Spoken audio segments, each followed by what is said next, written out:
यो येशू मसीहको जन्मभन्दा 990 वर्ष पहिलेको कुरा हो। यरुशलेमको पर्खालमाथि घाम उदायो जबकि भेला भएका मानिसहरू रोइरहेका थिए।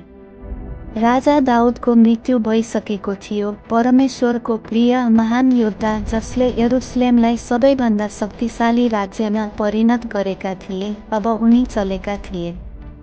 र चाँडै विदेशी राज्यहरूले यो कमजोरीको क्षणलाई आफ्नो फाइदाको लागि प्रयोग गर्ने थिए।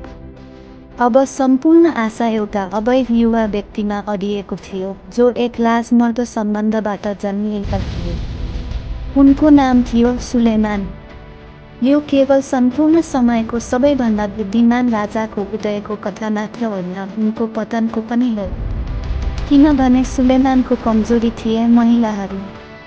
उनको हरममा 700 श्रीमतीहरू र 300 उपपत्नीहरू थिए, जो संसारका हरेक कुनाबाट ल्याइएका थिए। 1000 बढी महिलाहरू एकै दरबारमा बसिरहेका थिए। इजिप्टका राजकुमारीहरू, मोआबका कुलीन महिलाहरू, अम्मोन, एदोम र सिदोनका महिलाहरू, प्रत्येकको आफ्नै संस्कृति र आफ्नै देवता थिए। सुलेमान युद्धमा पराजित भएका थिएनन्। उनी आफ्नै आन्तरिक अन्धकारमा पतन भए। र उनीसँगै इजरायलको महानतम राज्य पनि पतन भयो।